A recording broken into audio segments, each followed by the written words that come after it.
ler primeiro essa passagem, depois a gente vai meditar versículo por versículo, porque hoje é um dos textos bem difíceis da palavra de Deus de compreensão. É um texto que gera bastante confusão para algumas pessoas, e aí a ideia de hoje não é que seja um estudo confuso, mas na verdade que Deus fale e traga clareza para a gente entender a sua palavra e a aplicação dela para a nossa vida, à luz também daquilo que vamos celebrar daqui a pouco com a ceia do Senhor. Estamos em comunhão, lembrando daquilo que Jesus fez por mim e por você. Diz assim a palavra de Deus, 1 Pedro 3, capítulo 3, verso 17. É melhor sofrer por fazer o bem, se for da vontade de Deus, do que por fazer o mal. Pois também Cristo sofreu pelos pecados uma vez por todas, o justo pelos injustos, para conduzir-nos a Deus.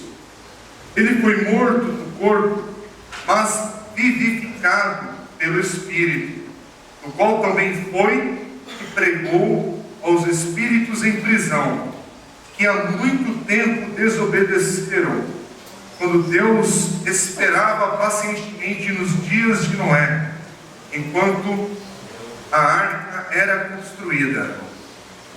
Nela apenas algumas pessoas, a saber, 8, foram salvas por meio da água. Isso é representado pelo batismo que agora também salva vocês. Não na remoção da sujeira do corpo, mas no compromisso de uma boa consciência diante de Deus, por meio da ressurreição de Jesus Cristo. Subiu aos céus, está à direita de Deus. A Ele estão sujeitos anjos, autoridades e poderes. Amém? Bom, vamos voltar para o verso 17.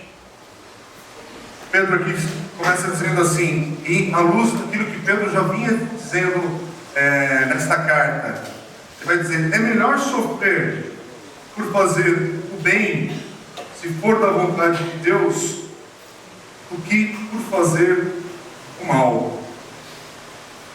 Eu não sei se todos aqui compreendem, eu creio que sim, mas não importa se você é cristão ou não, mas você olha para o mundo aí fora e você vê que tem sofrimento, você vê que tem algo errado.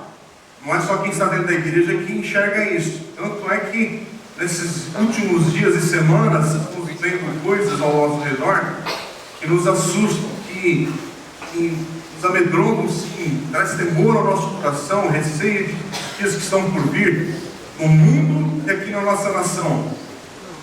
Então tem gente sofrendo hoje, muito próximo a você, a mim. Talvez você está no meio desse sofrimento. Mas é interessante que Pedro fala aqui que parece que tem um jeito de sofrer, que é só de sofrer pelo mal, pelas desgraças que estão aí fora, mas há também um tipo de sofrimento que é por fazer o bem, que é por ter uma vida talvez íntegra, uma vida dependente em Deus, de um bom testemunho. Parece que deixa claro, olha, mesmo você vivendo assim, dando uma vida que faz o bem a quem está próximo a você, há dor, há lutas, há dificuldades, há batalhas. Então se você chegou aqui hoje falando: Senhor, por que está acontecendo tal e tal coisa na minha vida? Senhor, por que esse ano de 2015 tem sido tão difícil, foi tão duro? Por um lado, de um alívio aí que você não está sozinho nessa. Tem muita gente que, apesar do sorriso que te apresentou nessa manhã, apesar da gentileza, estar próximo a você e ter te cumprimentado bem, essa pessoa também pode estar pensando a mesma coisa. Que ano difícil, que dificuldades, que lutas, e por que, Senhor, tudo isso? Por que de tanta coisa acontecendo e me frustrando o coração, me decepcionando, me deixando mal? Ou talvez por que eu fiz para que esse mal? porque também a gente se coloca às vezes sempre na posição de vítima, mas talvez alguns aqui foram os causadores, foram vocês que provocaram talvez o mal a alguém, talvez eu também posso ter, no meio desse ano todo, alguma coisa que eu disse, me cortei, coagi, posso ter feito mal. Muitas vezes a gente faz, a gente não tem nem ideia da dor que provoca no outro, cada um reage diferente com algumas coisas que falamos, que compartilhamos, da maneira que convivemos. Eu não sei onde você está, eu sei mais ou menos onde eu estou caminhando nesse ano. Mas uma coisa que Pedro está falando aqui é muito sério, que na sequência, no verso 18, ele vai falar sobre Jesus, e aliás, lembrando, uma das frases muito repetidas no meio evangélico, no meio cristão, que a gente precisa lembrar hoje, que Jesus já disse isso como uma promessa real. No mundo, iríamos ter aflições. Esse versículo, ele não se anulou, não. Apesar da ressurreição de Jesus, que vamos celebrar, tudo que Jesus fez, isso é uma verdade presente na vida de todos. Por mais que às vezes a gente quer, de alguma maneira, evitar, e é lógico, quando é possível evitar, nós evitamos. Quem é tolo de ficar provocando aflições e dores a si mesmo, mas no mundo tereis aflições. Então, sem você ficar com raiva de mim, bravo comigo nesse final de ano, mas eu posso te afirmar, em 2016 tereis aflições. Vamos ter dores em 2016. Agora, tem uma dor que é provocada pelo mal, pelo pecado, pelos erros. Tem uma dor que é provocada por fazer o bem. Qual desse tipo de dor que você vai trilhar? Porque às vezes não é nem questão só de escolha, mas qual que é o caminho que nós vamos trilhar? Verso 18 diz assim: pois também Cristo sofreu pelos pecados, uma vez por todas, o justo pelos injustos, para conduzir-nos a Deus. Olha que seriedade, porque o exemplo de Jesus aqui é muito claro para falar que ele era justo, sem pecado. Então, justamente Jesus, por fazer o bem, por agir pelo bem em toda a humanidade, mas ele fez uma escolha de sofrer pelo pecado, pelo mal, tudo aquilo que eu e você tínhamos provocado. Ele escolhe sofrer, assumir essa dor, assumir esse problema, sofrer para nos abençoar, sofrer para nos socorrer, sofrer para nos dar uma nova oportunidade.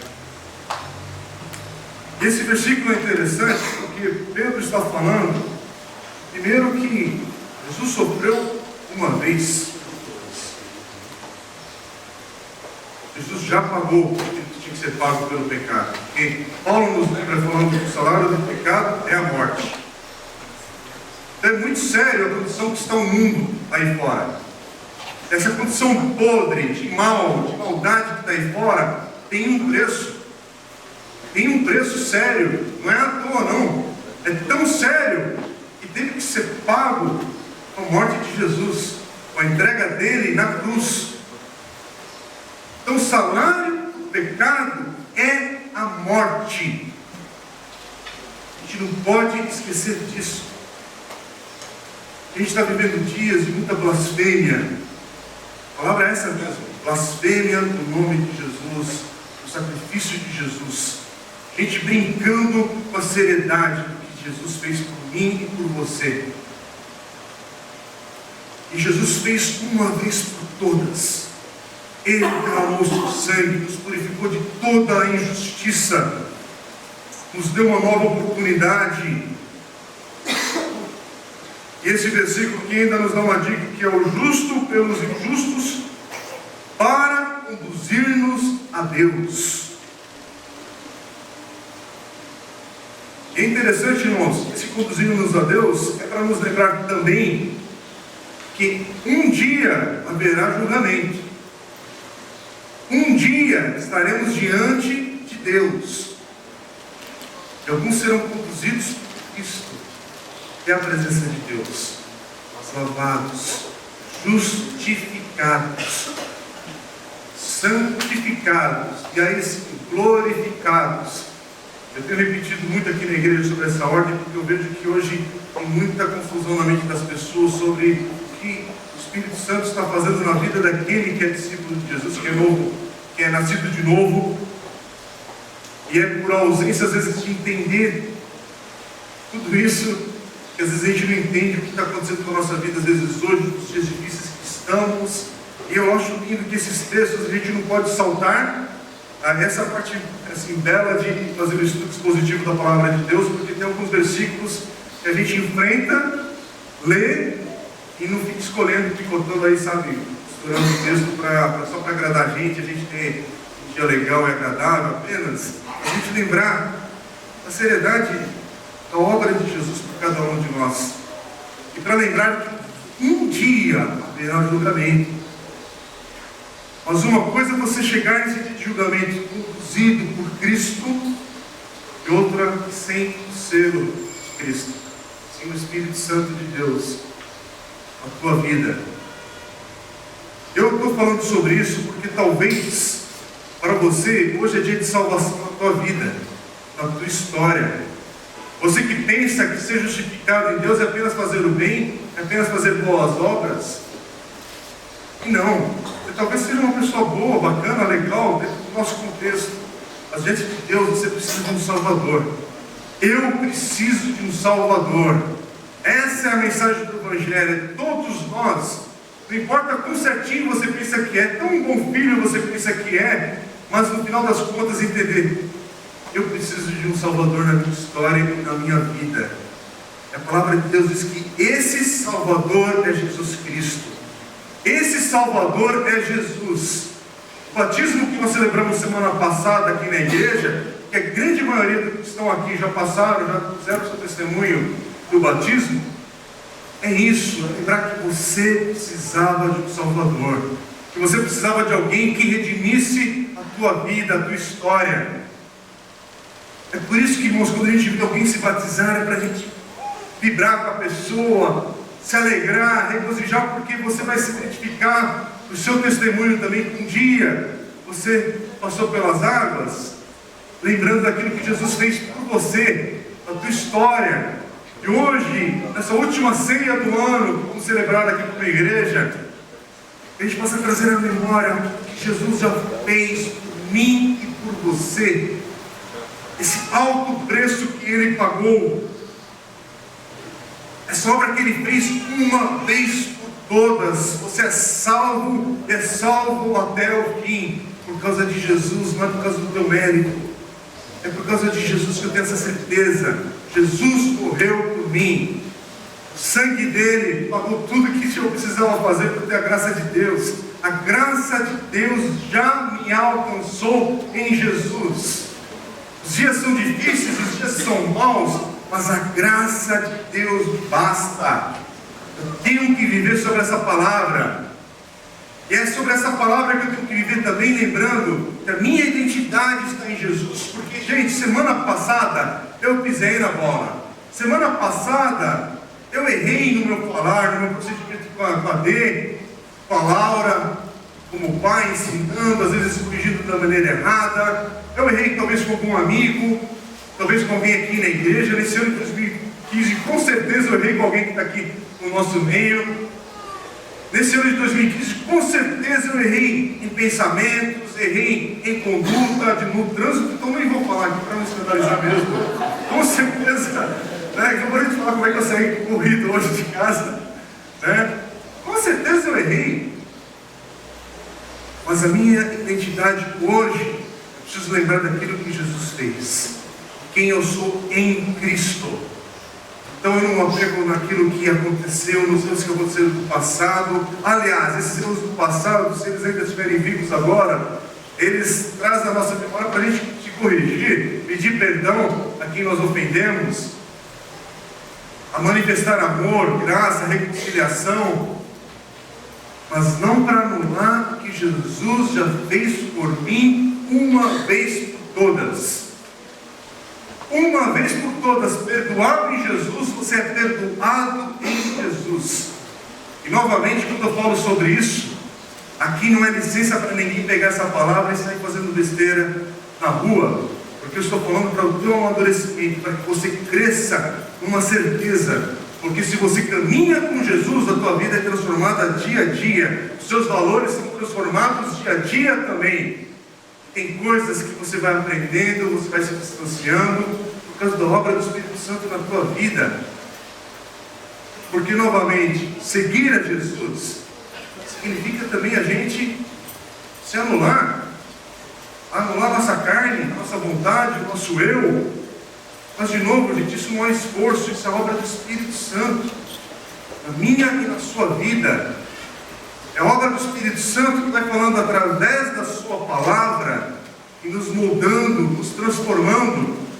Se você entrou numa igreja e apenas frequenta essa igreja, sentando no meio do povo, das pessoas aqui, eu não sei qual é o grau de contato com a palavra de Deus você tem tido.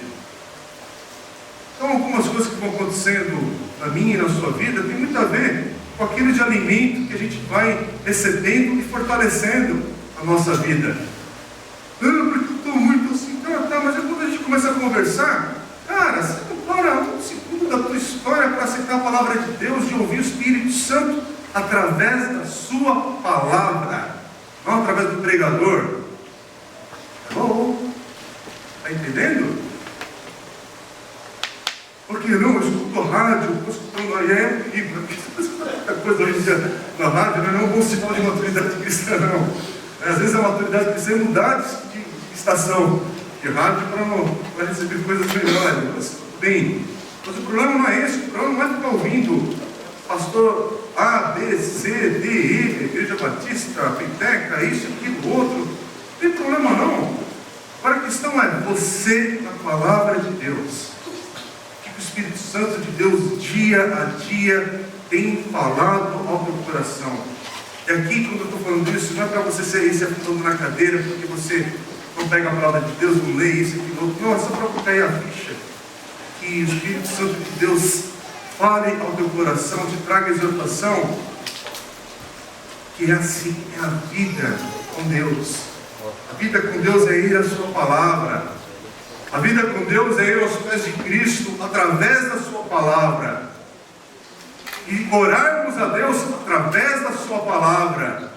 Meditarmos na vida através da sua palavra. Não é através do profeta da segunda, da terça, da quarta. É através da palavra de Deus no dia a dia. E quando temos algumas experiências, sim, nós temos, que podemos vivê-las da maneira correta, de pessoas que são usadas por Deus para falar no nosso coração, a nossa vida, nos instruir, nos ensinar, tem a ver com aquilo que já é de base na vida com Deus.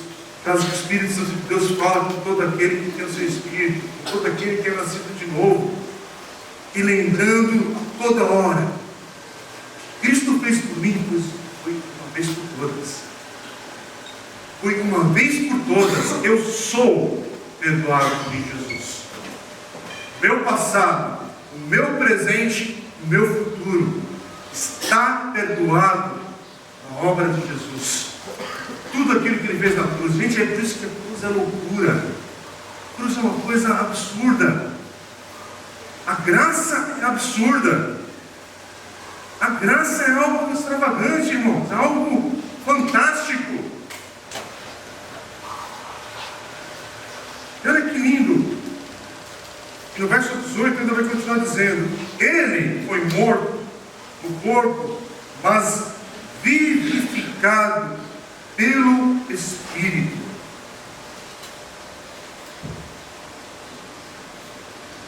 Presta atenção.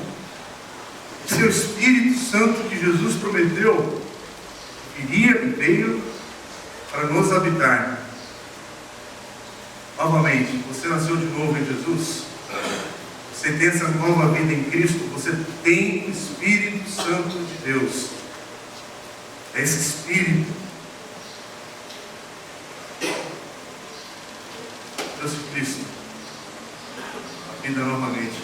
Uma loucura isso daqui, aí não vou entrar em todos os detalhes aqui, mas é essa obra. Um pouco do que a gente falou no domingo passado aqui na igreja, quem perdeu a mensagem está gravada, no vídeo lá do Face. Fazer a gente entender essa identidade que temos em Jesus. Deus Pai, estamos numa nova família. Por causa de Jesus agora nós servimos uns aos outros, nós temos essa vida de servo. Por causa do Espírito Santo de Deus, nós agora somos enviados no seu poder para vivermos a nossa vida. A vida é vivida no poder do Espírito Santo. Essa é a dinâmica daqueles que estão em Cristo, daqueles que nasceram de novo.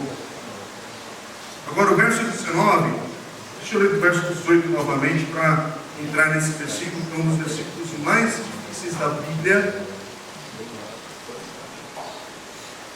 Que diz assim, verso 18 ao 20: pois também Cristo sofreu pelos pecados uma vez por todas, o justo pelos injustos, para conduzir-nos a Deus. Ele foi morto no corpo, mas vivificado pelo Espírito, o qual também foi e pregou aos espíritos em prisão. Verso 20: que há muito tempo desobedeceram, quando Deus esperava pacientemente nos dias de Noé, enquanto a arca era construída.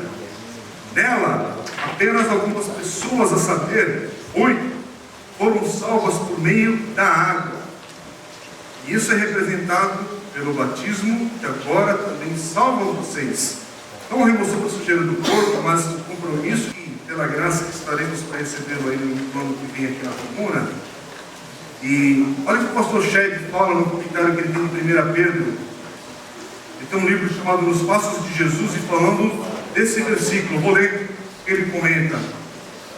Ele diz assim: antes de sua ressurreição, durante o intervalo entre a morte e o momento em que foi vivificado, ou depois em seu corpo ressurreto, ele, Jesus, desceu à prisão dos espíritos. Ele cita alguns versículos aqui, para anunciar sua vitória sobre a morte e o julgamento que foi autorizado a pronunciar sobre eles. Tais espíritos aprisionados não eram totalmente humanos, mas provavelmente anjos que pecaram. Texto de Gênesis capítulo 6, versos 1 a 7, e outros textos que referem-se aos anjos como espíritos. Aí ele cita 1 Reis 22, Lucas 10, Hebreus capítulo 1, verso 14. Possuindo corpos humanos, eles coabitaram com mulheres e produziram a geração pré-diluviana, chamada Nefilim. Quem já ouviu essa palavra? Nós não devemos pensar que a pregação, esse pregar, a palavra pregar, se refere ao evangelho proclamado com a intenção de que os espíritos crescem e fossem salvos. O Novo Testamento afirma que os poderosos centros espirituais inimigos, chamados de principados e potestades, não entendiam a importância da morte de Cristo.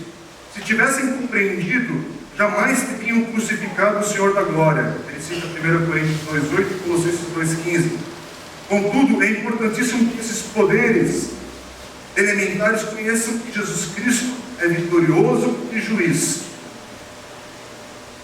Então, esse versículo, e outros comentaristas vão dizer a mesma coisa, esse versículo 3, verso 19, na qual também foi e pregou. Essa palavra pregar aqui, ela não está no contexto de para se arrepender, de se converterem no mal que provocou, mas é de proclamar, de anunciar. Mas aí vem toda essa parte complicada de entender, porque também nós lemos em Hebreus 9, 27, que como aos homens está ordenado morrerem uma só vez, vindo depois o juízo. Então esse é o texto de Hebreus 9, 27, quem gosta de anotar, é um dos textos que nos dá base para entender que não tem arrependimento depois da morte. Nosso arrependimento é aqui e agora. A gente vai ter a segunda chance de se arrepender depois que a gente já tiver morrido. Mas aí novamente, tá bom, o texto é difícil. Como é que eu trato um texto difícil? Eu travo aqui e não faço mais nada? A gente para e vamos para o churrasco, que vai chegar daqui a pouquinho, né? O que a gente faz? Irmãos, a primeira coisa que a gente faz, a gente trata um texto como esse com humildade. Com humildade. Quando você estiver junto com alguém que faz uma pergunta da palavra de Deus, de um texto, de teologia, de algum conceito, se você não souber sobre aquilo que a pessoa está perguntando, souber identificar texto, passagem, conteúdo, a ideia, trate essa pergunta com respeito e humildade. Em outras palavras, pode admitir, eu também não sei, eu também não entendo. Em vez de você querer sair inventando coisas ou falando, afirmando e ficando a estaca ali no terreno, tem textos que nós não sabemos tudo. Aliás, né, se a gente mal sabe, tem acordo sobre a forma do batismo, tem diversas traduções sobre a forma da ceia, e essa divergência ela não deve separar a comunhão daqueles que estão em Cristo, porque tem igreja que, se você celebrar a ceia de um jeitinho diferente, né, a pessoa está excluída, sei lá o quê? É o batismo, né? É que nem essas coisas de igreja batista, presbiteriana, anglicana, tal, da forma. Irmãos, eu não esquento a cabeça com isso. Tem uma forma, nós temos a forma batista por imersão, mas apenas por compreensão, entender assim, tem um significado melhor daquilo que a pessoa está fazendo. Mas eu sei que o batismo não salva Jesus pela fé, graça. Nós fazemos o batismo porque é uma ordenança, sim, um mandamento que Jesus nos dá ali para darmos publicamente a nossa fé, né? Mas, certo, irmãos, eu só quero falar assim o seguinte: para de ser batista com B ainda, né? Entenda que já teve correção ortográfica na vida, umas coisas fica leve, vive com mais alegria e humildade com as pessoas que estão próximas a você, e humildade, inclusive, irmãos, com aqueles que são de outras religiões, tem outras dimensões de fé aí, de entendimento, porque é nisso que a gente fecha a porta, quando a gente é muito incisivo na forma de falar e não tem amor, tem uma postura de respeito. Eu não estou falando que você não deve ter um ponto de vista que você pode compartilhar e se firmar nele. Estou falando quando a gente ultrapassa essa linha. Porque, por outro lado, a gente tem convicção naquilo que está bem explícito na palavra de Deus. Eu estou falando aqui nessa manhã, que esse texto está muito claro. Jesus morreu uma vez por todas. Ponto final. Não é toda hora que a gente fala, está contando Jesus de novo lá na cruz e não sei mais o quê. Então tem algumas coisas que são bem claras na palavra de Deus e na certeza que nós devemos ter. Mas, novamente, estamos diante de um texto difícil, temos que agir com humildade. Estamos diante de um texto difícil como 1 Pedro. Se nós estamos estudando 1 Pedro, o que a gente tem que fazer é pegar esse versículo, ou o contexto dos versículos que estão aqui agora, e olhar para aquilo que Pedro já falou na carta. E voltar para o início da carta e falar assim: peraí, mas o que ele está falando? Para quem que ele está falando? Onde ele está falando sobre isso? E aí, lembrando de tudo isso, nós precisamos lembrar que Pedro está falando na região da Turquia, nos dias de hoje, na Ásia Menor. Está falando para a igreja que está sendo perseguida, passando por dores, lutas, sofrimento de verdade. E ele está trazendo essa palavra de esperança. E aí, na sequência dos versículos, ele vai falar sobre Noé. E aí, a gente precisa lembrar o momento que Pedro está escrevendo. E aí a gente vai associar que essas pessoas dessa região, as pessoas que estão ouvindo Pedro falar através dessa carta, são pessoas que conhecem muito bem a história de Noé. São pessoas que conhecem muito bem o contexto da arca. conhece tão bem que nessa região ali da Turquia e um pouquinho para cima tem uma cidade, até marquei o nome, chamada, não sei se vou falar certo, Nakhchivan, alguma coisa assim. Quer dizer, a palavra, o nome da cidade é País de Noé. Só para você ter uma noção, isso nos dias de hoje ainda. Então, a história de Noé era familiar.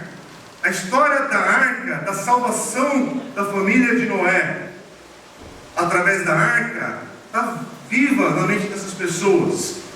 Então é em cima disso que eu trago entendimento para o texto. Olha, toda essa questão de Jesus ter falado, pregado aos espíritos em prisão, eu não sei muito bem como aplicar isso e qual que é o peso disso para o dia a dia. Mas quando ele entra aqui no verso 20, falando sobre que Deus esperava pacientemente nos dias de Noé, quanto a arca era construída, e fala sobre essa questão aqui da salvação que parece, e o texto fala também isso, olha, tudo indica que apenas a família dele foi salva. Então a gente precisa trazer essa história para o contexto dessa mensagem. E lembrando que a história de Noé, ela exemplifica justamente o que Jesus fez por mim e por você. Noé estava proclamando, falando sobre o que Deus iria fazer, falando para o povo ali se arrepender dos seus maus caminhos, para se corrigirem com Deus, para deixarem de praticar e fazer o mal. E Noé ia construindo a arca e ia pregando, ia falando. E olha que louco, ele ia falando e ia sendo rejeitado, ele ia falando e ia sendo considerado louco, ele ia falando sobre arrependimento. E as pessoas, que arrependimento de nada, vamos seguir o nosso caminho, vamos fazer as nossas decisões, o mundo é bom, olha o tamanho desse mundo para todos nós. 1 Pedro, já que eu estou falando para a gente usar o texto de 1 Pedro, vamos ver o que Pedro já falou aqui. Vai para o capítulo 1, 1 Pedro, verso 10 ou 12. Pedro vai falar assim, ó, foi a respeito dessa salvação que os profetas que falaram da graça destinada a vocês investigaram e examinaram, procurando saber o tempo e as circunstâncias para os quais apontava o Espírito de Cristo que neles estava, quando lhes predisse os sofrimentos de Cristo e as glórias que se seguiriam àqueles sofrimentos. A eles foi revelado que estavam ministrando não para si próprios, mas para vocês, quando falaram das coisas que agora lhes foram anunciadas por meio daqueles que lhes pregaram o Evangelho pelo Espírito Santo enviado dos céus, coisas que até os anjos anseiam observar.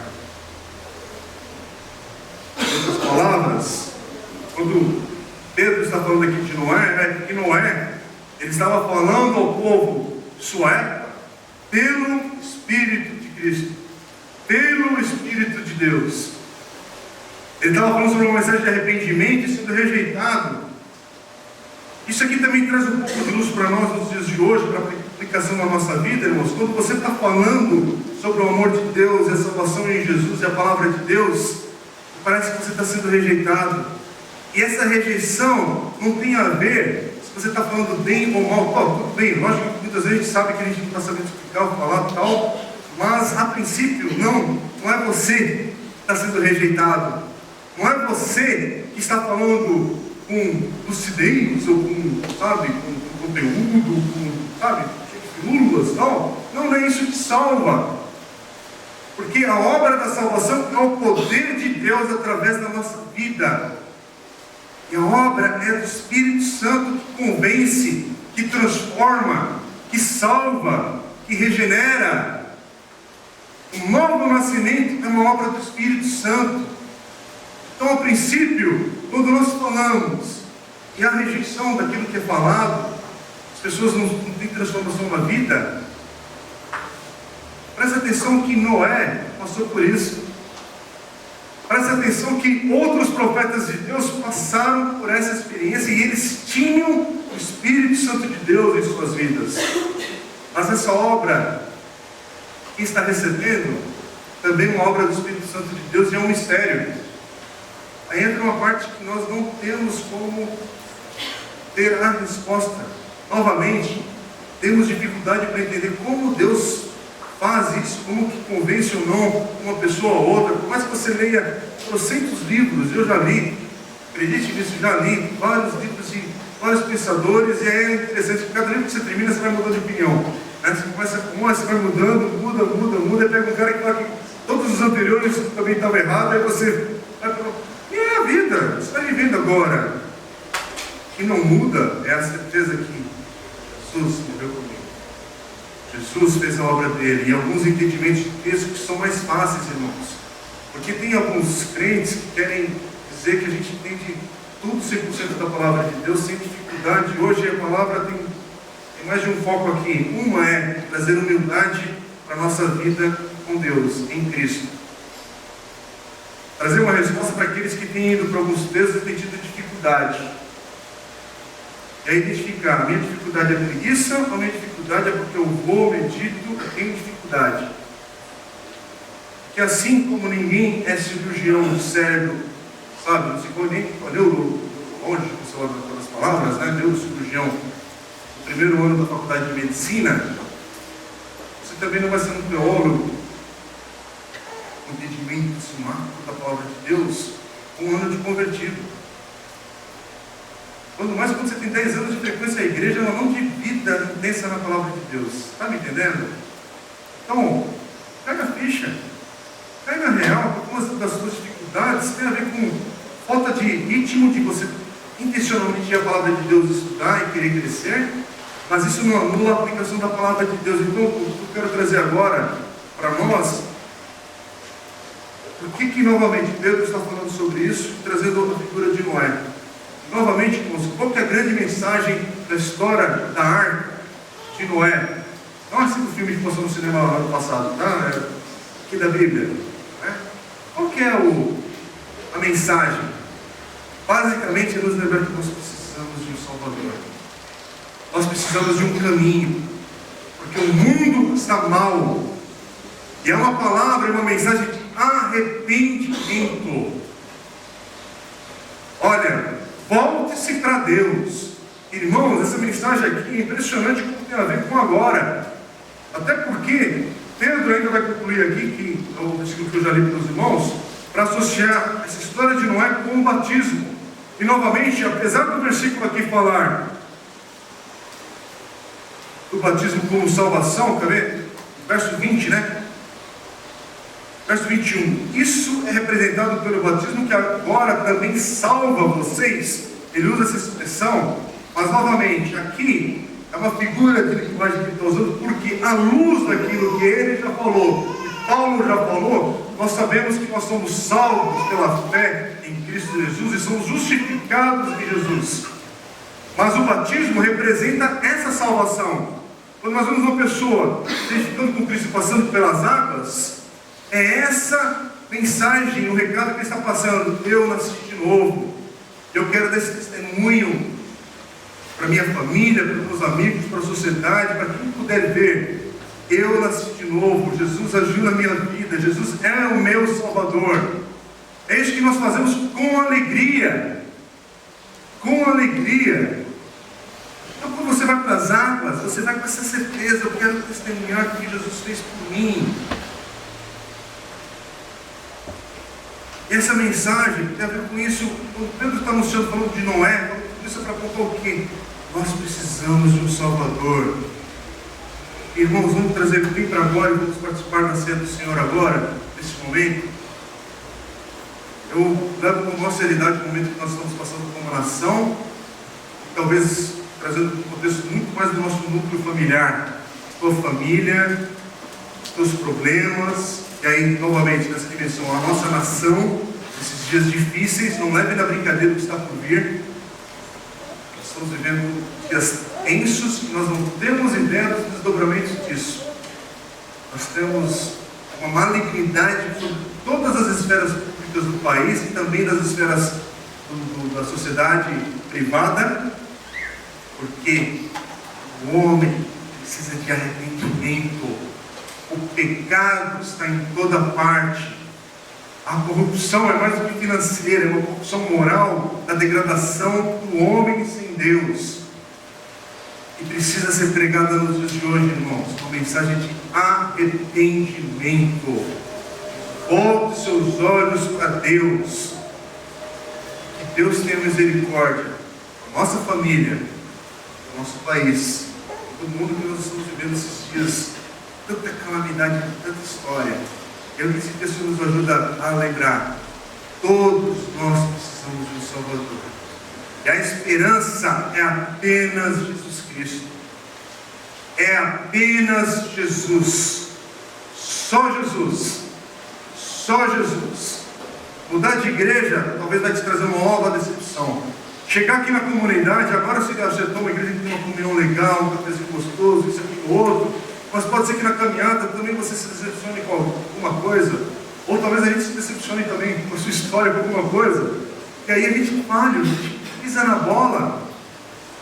Novamente, isso aqui não é justificativo para a gente sair fazendo qualquer coisa. Não, no geral da vida.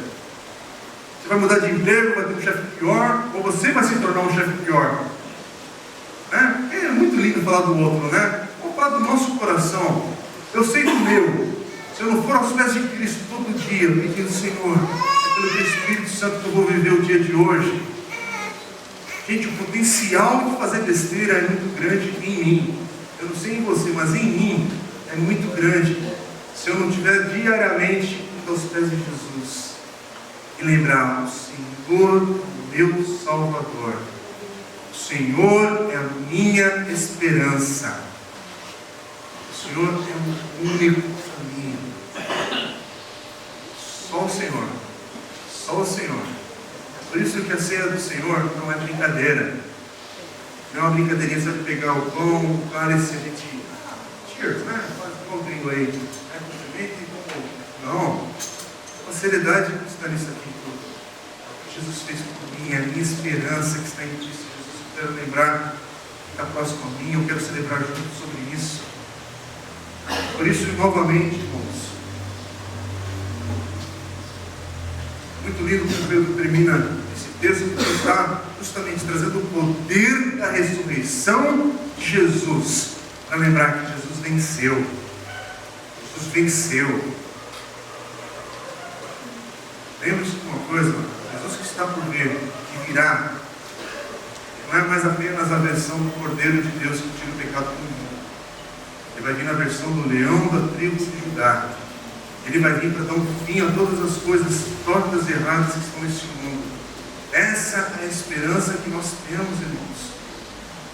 É olhar para Jesus, confiar, crer, aguentar firme. Por isso que, novamente, eu não sei as aflições do teu coração. Novamente, olha para Jesus como teu Salvador, como a tua esperança. Ah, mas eu cheguei aqui decepcionado. Olha para Jesus como teu Salvador, a tua esperança. Ah, mas fui injustiçado. Olha para Jesus como teu Salvador, a tua esperança. Olha para esse exemplo que nós estamos aqui nessa manhã, para lembrar das tensões que existem, das dificuldades que são presentes, da rejeição que ainda há à palavra de Deus, a vida com Deus. Mas olha para Jesus, teu Salvador, a tua esperança. Fecha os teus olhos agora.